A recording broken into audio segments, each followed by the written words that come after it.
Hello students, आज मैं लेके आया हूँ आपके लिए liquidity ratio and its types. Liquidity ratios के अंदर टू रेशो आती हैं। फर्स्ट नंबर पर है करंट रेशो एंड सेकंड है quick ratio. Quick ratio is also called acid test ratio. तो चलो स्टार्ट करते हैं। What is current ratio? Current ratio को हम एग्जांपल्स के साथ पढ़ेंगे कि करंट रेशो होता क्या है और इसका कंसेप्ट क्या होता है, इसकी एग्जांपल और इसका फार्मूला। तो चलो स्टार्ट करते हैं। Current ratio is a type of liquidity ratio और ये हमारे साथ मेजर करता है कि इस कंपनी के साथ करंट लायबिलिटी के मुकाबले में करंट एसेट कितना अवेलेबल है, यानी इस कंपनी के साथ करंटली कितने कैश हैं कि वो अपने करंट लायबिलिटी को पे करें। और करंट रेशो किसी कंपनी का हेल्थ मालूम करते हैं कि इसके फाइनेंशियल हेल्थ कैसा है, यानी अगर इस कंपनी पर करंट लायबिलिटी का बोझ पड़ जाए तो वो इसको कब तक पे कर सकता है। फॉर एग्जांपल हमारे साथ है ये करंट ईयर और हमारे साथ ये लायबिलिटी है और ये कैश है। तो ये दिन ब दिन आते जाते रहते, तो इसका हमें पता नहीं कि ये इस कंपनी के साथ कम है या ज़्यादा है। तो हम इसके लिए करंट रेशो का इस्तेमाल करते हैं कि हमारे साथ मालूम हो जाए कि हमारे साथ हमारे इस कंपनी के करंट लिक्विडिटी कितनी है। करंट रेशो का formula, current ratio is equal to current asset divided by current liabilities. ये इसका फार्मूला है। एग्जाम्पल, हम इस एग्जाम्पल में पढ़ेंगे कि फॉर एग्जाम्पल एक कंपनी है जिसका नाम है एबीसी और इसका बैलेंस शीट हमारे साथ है। हम उस बैलेंस शीट से सिर्फ करंट लायबिलिटी और करंट एसेट्स उससे माखज करते हैं, उससे निकालते हैं और फिर करंट रेशो की कैलकुलेशन करते हैं। फॉर एग्जाम्पल हमारे साथ करंट एसेट में आता है कैश, अकाउंट रिसीवेबल, इन्वेंट्री और करंट लायबिलिटी में हमारे साथ है account payable, short term debt. हम इसकी जब कैलकुलेशन करते हैं तो हम ऐसे करते हैं कि हम करंट एसेट को डिवाइड करते हैं करंट लायबिलिटी के साथ, यानी 1 लाख को हम डिवाइड करते हैं 40,000 पे, तो हमारे साथ जो आंसर आता है वो इज इक्वल टू 2.5। आइए अब समझते हैं कि इसका कंसेप्ट क्या है। करंट रेशो जो हमने कैलकुलेट किया तो इसका आंसर आ गया 2.5। तो ये 2.5 हमारे साथ क्या है? 2.5 हमारे साथ ये है कि फॉर एग्जाम्पल हमारे साथ ये एबीसी कंपनी है और इस पर टोटल डेट जो है, टोटल उस पे जो कर्जा है वो है $1।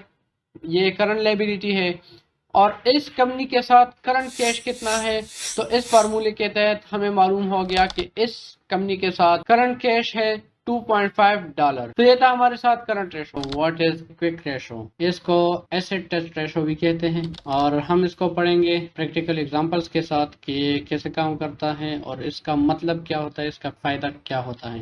क्विक रेशो को एसेट टेस्ट रेशो भी बोलते हैं और ये हमारे साथ कंपैरिजन करते हैं कि हमारे साथ किसी कंपनी में उसका कितना करंट एसेट उसके साथ अवेलेबल है जो बहुत जल्द बिक सकता है, यानी इससे हमें इस कंपनी का हेल्थ भी मालूम हो जाता है और ये हमें कंपैरिजन कराती है क्विकेस्ट एसेट की करंट लायबिलिटी के साथ। क्विकेस्ट एसेट हमारे साथ क्या होता है ये हम आगे पढ़ेंगे। क्विक रेट हमारे साथ मेजर करती है कि इस कंपनी के साथ शॉर्ट टर्म लायबिलिटीज के मुकाबले में शॉर्ट टर्म एसेट कितना अवेलेबल है, यानी मोस्ट लिक्विड एसेट। इससे हम सिर्फ इन्वेंट्री को निकालेंगे क्योंकि इन्वेंट्री हमारे साथ मोस्ट लिक्विड नहीं है। हमारे साथ अगर कैश है या अकाउंट रिसीवेबल है तो हम उसको जल्दी डॉलर में कन्वर्ट कर सकते हैं, मगर इन्वेंट्री को इतना जल्दी हम कन्वर्ट नहीं कर सकते। तो हम इन्वेंट्री के अलावा इसको चेक करेंगे कि हमारे साथ करंट लायबिलिटी के मुकाबले में करंट एसेट कितना अवेलेबल है, यानी क्विक एसेट कितना अवेलेबल है।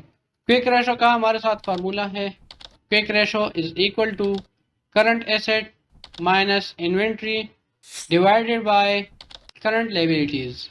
हम जब करंट एसेट से इन्वेंट्री को डिडक्ट करते हैं, माइनस करते हैं और उसको फिर करंट लायबिलिटी पे डिवाइड करते हैं तो हमारे साथ जो आंसर आता है उसको बोलते हैं क्विक रेशो। अब आते हैं क्विक रेशो की एग्जांपल की तरफ। फॉर एग्जांपल ये हमारे साथ एबीसी कंपनी का बैलेंस शीट है। हमने इस बैलेंस शीट से सिर्फ करंट एसेट और करंट लायबिलिटीज उठाए हैं। करंट लायबिलिटीज वो होते हैं जिसको 1 साल के अंदर हमने पे करना होते हैं और करंट एसेट वो होते हैं जिसको हम बहुत ही जल्द रुपीस में, डॉलर में हम उसको कन्वर्ट कर सकते हैं। तो हम इससे सिर्फ क्विक एसेट ही निकालेंगे। क्विक एसेट हमारे साथ कैश और अकाउंट रिसीवेबल है। हम इससे इन्वेंट्री नहीं लेंगे क्योंकि इन्वेंट्री हमारे साथ क्विक एसेट नहीं है, करंट एसेट है मगर क्विक एसेट नहीं है। अब हम इसकी कैलकुलेशन करते हैं कि हमारे साथ क्या आता है। सबसे पहले हम करंट एसेट लेंगे जो कि हमारे साथ है 1 लाख। फिर उसके बाद हम इससे डिडक्ट करेंगे इन्वेंट्री जो कि हमारे साथ है 20,000। फिर इसको हम करंट लायबिलिटी पे डिवाइड करेंगे जो कि है 40,000। जब हम इसकी कैलकुलेशन करते हैं तो हमारे साथ आंसर आता है इज इक्वल टू 2.0, यानी हमारे साथ quick ratio is equal to 2। अब आते हैं इसकी कंसेप्ट की तरफ। Quick ratio is equal to 2 का मतलब क्या है? तो इस क्विक रेशो का मतलब ये है कि ये हमारे साथ जो एबीसी कंपनी है उस पे जो लोन है वो $1 है, और अगर हमारे साथ इसके मुकाबले हम क्विक रेशो मालूम करें तो हमारे साथ जो 2 आंसर आया उसका मतलब है कि हमारे साथ क्विक एसेट जो है इन्वेंट्री को हटा के हमारे साथ $2 आता है, यानी जो लोन है वो $1 और जो क्विक एसेट है हमारे साथ वो $2 है। अगर हम उसी एग्जांपल पे जाए तो हमने देखा था कि हमारे साथ 80,000 हमारे साथ क्विक एसेट आता था और जो करंट लायबिलिटी हमारे साथ आती थी वो थी 40,000, तो उसके हाफ पे आता है, यानी quick asset is equal to 2 and current liability is equal to $1। तो ये था हमारे साथ क्विक रेशो और इसके एग्जांपल, इसके कैलकुलेशन। अगर आपको वीडियो अच्छी लगी तो हमारे चैनल को सब्सक्राइब कीजिए। Thank you, Allah Hafiz.